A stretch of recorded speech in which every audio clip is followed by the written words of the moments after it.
Juan Rodó, cantante lírico argentino. En su carrera, resalta la representación de Drácula en las 7 temporadas de Drácula, el musical. También ha encarnado los personajes de Soliman en Las Mil y Una Noches, Dorian Gray en Dorian Gray, El Retrato, Claudio Frollo en El Jorobado de París, Otelo en Otelo. En 2014, crea su propia compañía de teatro musical denominada Nuevos Aires Musicales. Hoy nos va a contar cómo se planifica la producción de un espectáculo de Broadway en Argentina, Jekyll and Hyde.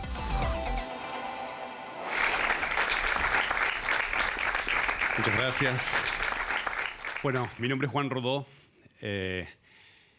El foco de esta charla es sobre la producción de una obra de teatro musical internacional en Buenos Aires.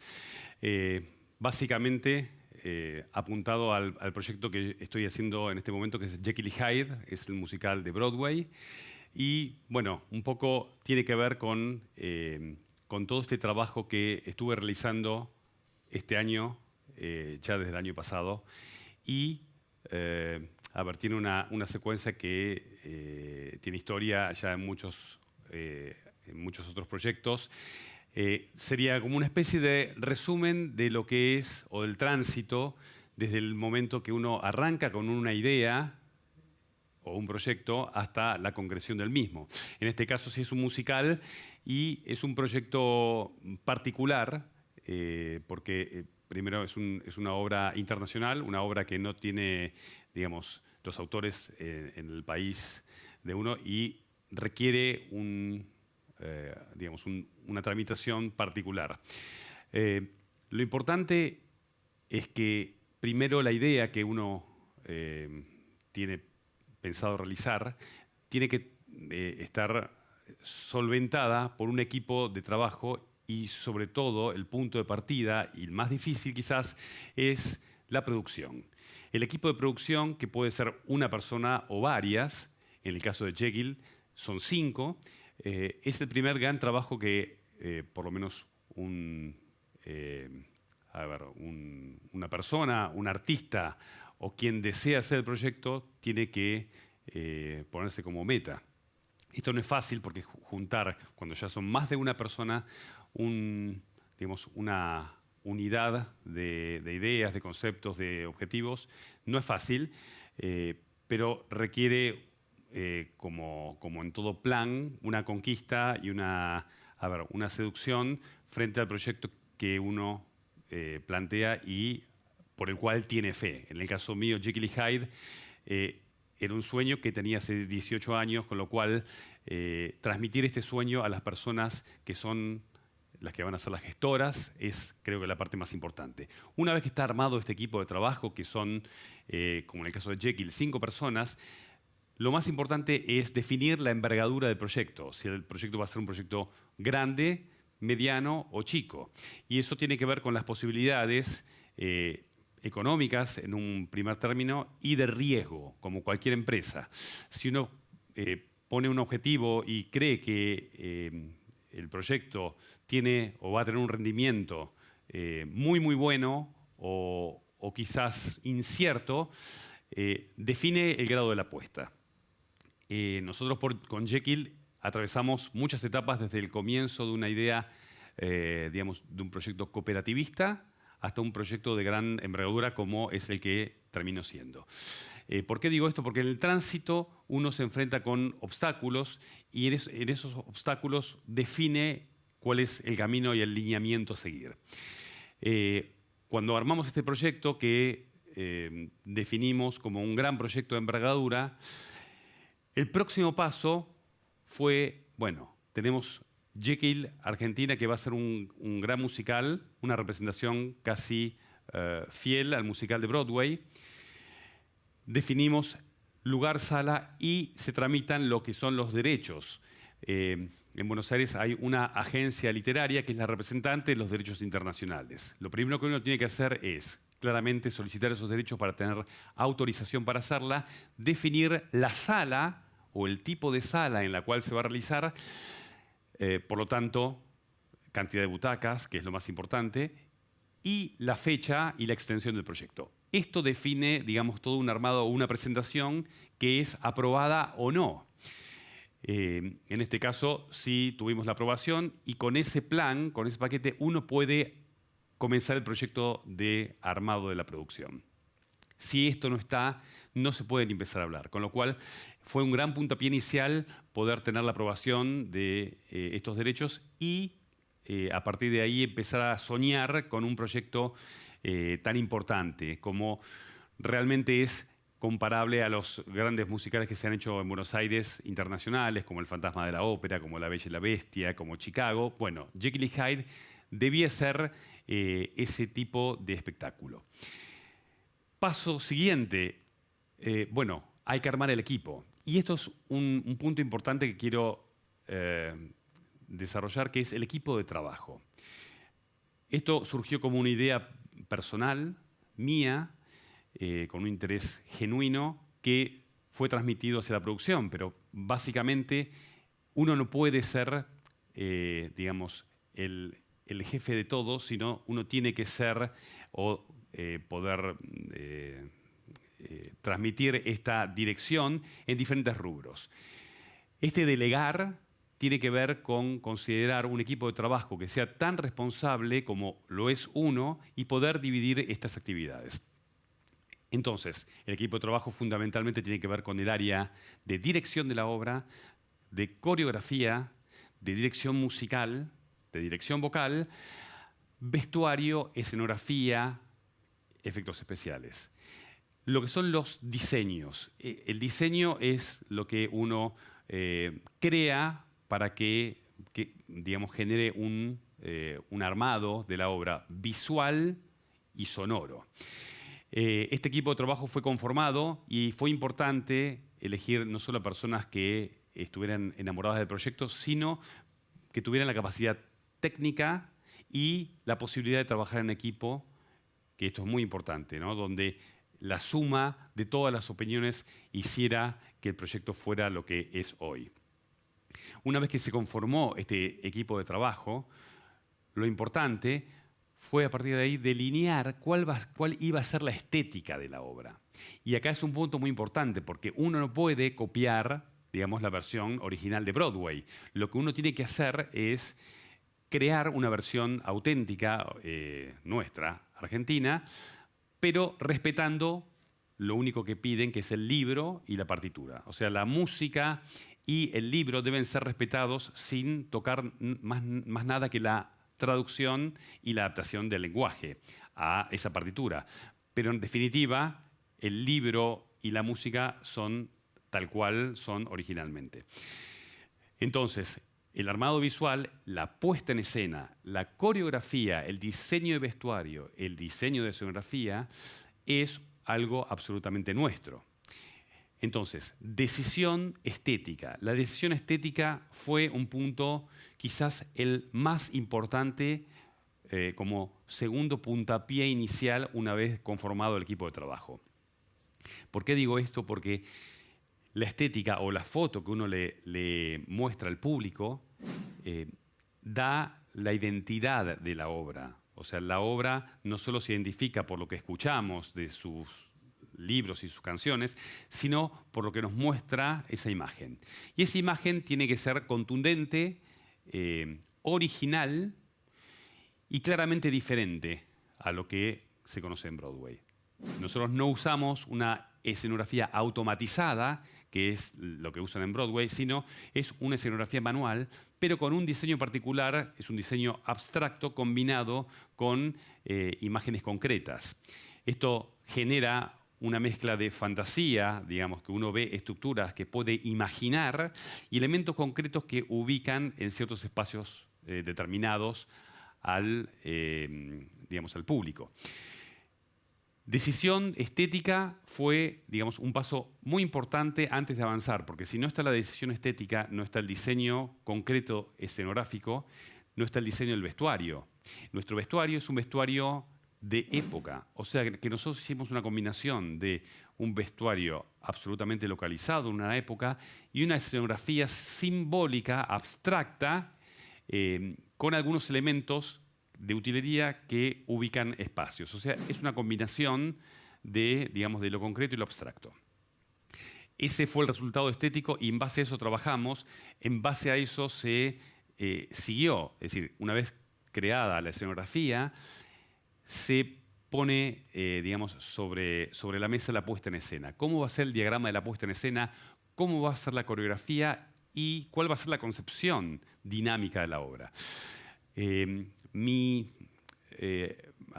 aporte original a la puesta en escena fue crear en Argentina una puesta mucho más dinámica desde el punto de vista coreográfico. En la versión de Broadway hay casi ninguna coreografía más que movimientos actorales. En Buenos Aires hicimos una creación coreográfica que es de mucho más movimiento y mucho más vértigo, hasta en escenas que eran solamente actorales.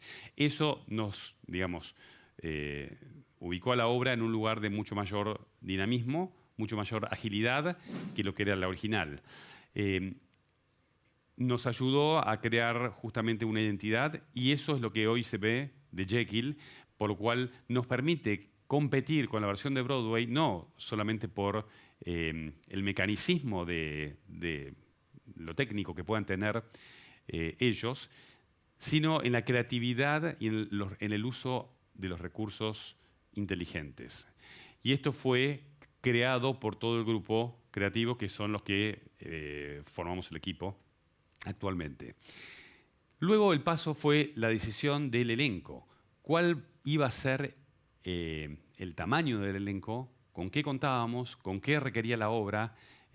Hacer en cantidad y cuánto podíamos o no podíamos extendernos. La realidad es que somos un elenco de 14 personas y en esas 14 personas están multiplicadas en tareas. No solo en tareas actorales y de coreografía, sino tareas de movimiento y tareas de desarrollo dinámico de la escenografía. Eso lo hace parecer como si fueran 28 personas. Y estas 28 personas, que en realidad son 14, son las que generan esta fantasía de que son un elenco múltiple. Claramente en Broadway son cerca de 25 personas de elenco y nosotros hacemos rendir estas 14 como si fueran digamos, este elenco tan grande. Lo importante es que en las audiciones, que es el paso siguiente, nosotros elegimos a los personajes principales y en el elenco elegimos a quienes podían ser sus reemplazos. Esto normalmente ocurre en los elencos de teatro musical, donde el elenco está conformado no solo por personas que puedan bailar, actuar o cantar, sino que puedan cubrir esos roles principales al mismo nivel que los protagónicos. Lo importante también es saber que la categoría que le quisimos dar a la hora de más coreografía implicaba que no solo fueran actores y cantantes, sino además bailarines. Esto es un requisito que quizás en la obra de Broadway no existe, porque son los actores que se mueven. Acá debían tener un condimento especial técnico de danza. Es por eso que el elenco de hoy está conformado por tanto bailarines, cantantes y actores en la misma proporción. Paso siguiente, una vez elegido al elenco, nos embarcamos al desarrollo de la obra y al desarrollo de la culminación de conformar lo que es el staff técnico de directores, directores residentes, asistentes de producción, asistentes de dirección, publicidad, prensa, fotografía, diseño de maquillaje.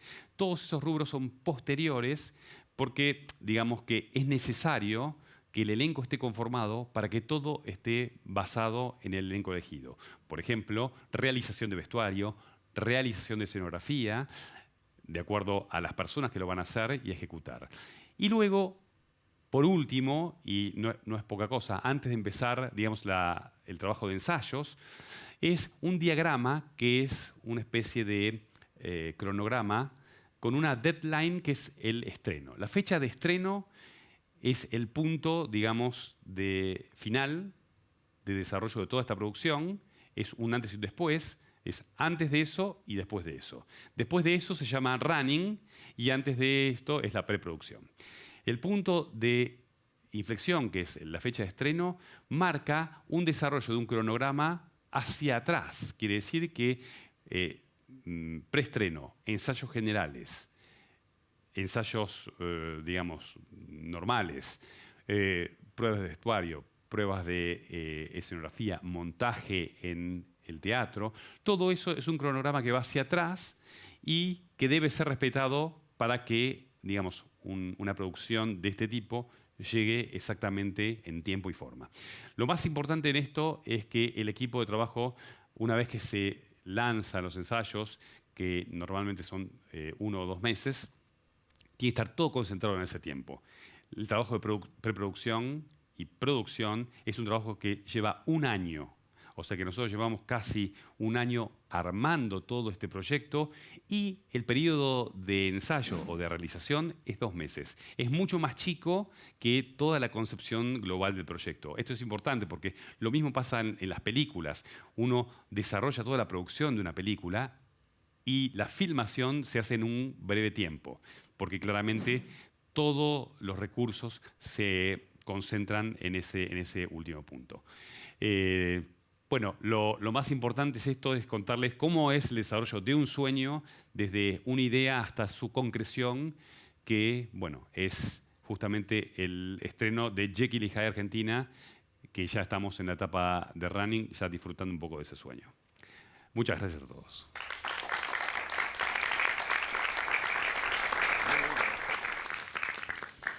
¿Cómo estás? Quería saber cuáles eran tus hábitos de preparación antes de actuar, generalmente. Normalmente estoy 2 horas antes en el teatro y es el lugar donde primero hago mi preparación vocal, que tiene que ver con un calentamiento de vocalización, que normalmente es media hora como mínimo.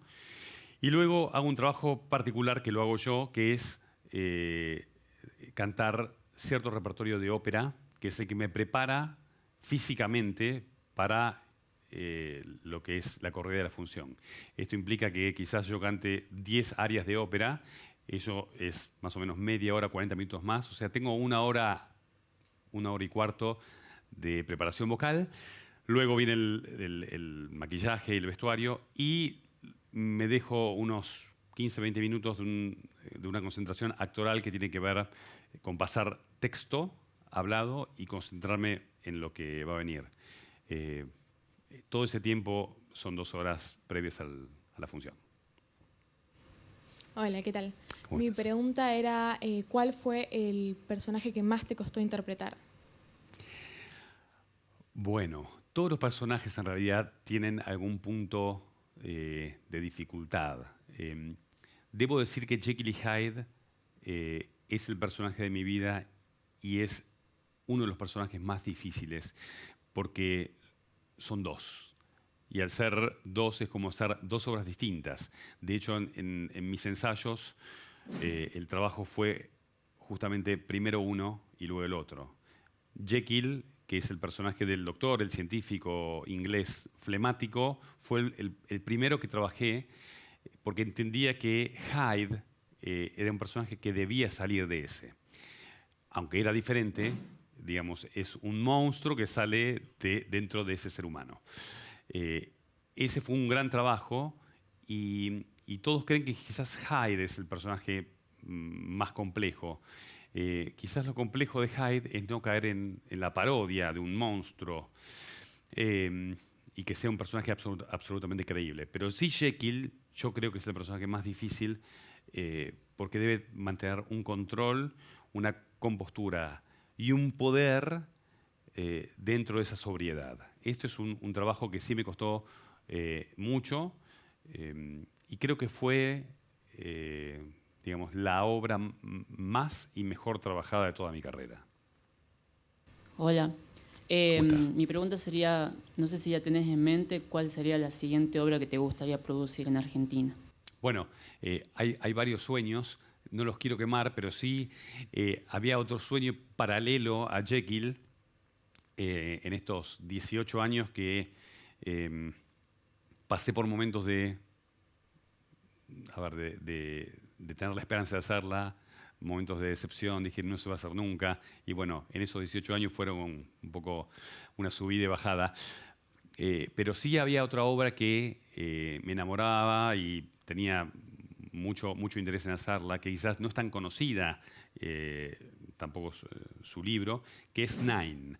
Nine es un musical basado en la película 8 y medio de Fellini, y es una historia de una humanidad tan grande que tiene que ver, bueno, con el ser humano, con sus miserias y bueno, esa conciencia de cuando uno tiene que cambiar el rumbo.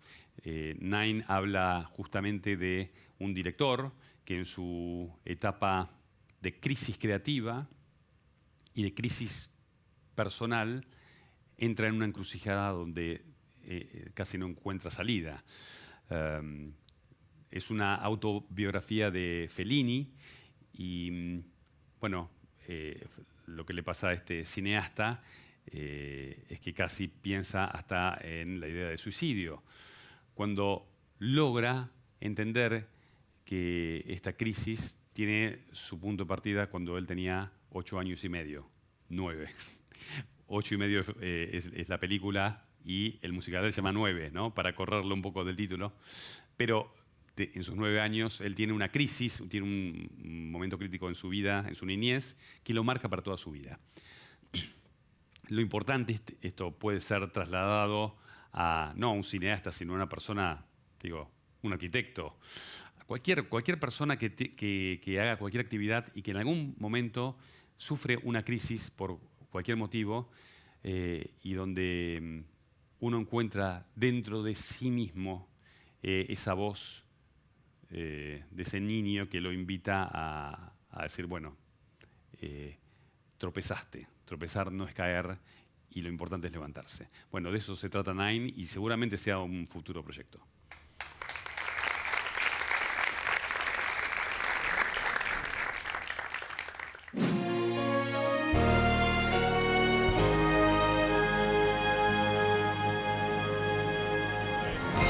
Yo quiero ver por qué el hombre en su dualidad tan cerca está siempre del mal. Ese pacto macabro no puede negar. Muchos hay, dicen que no les va mal, pero cuando besan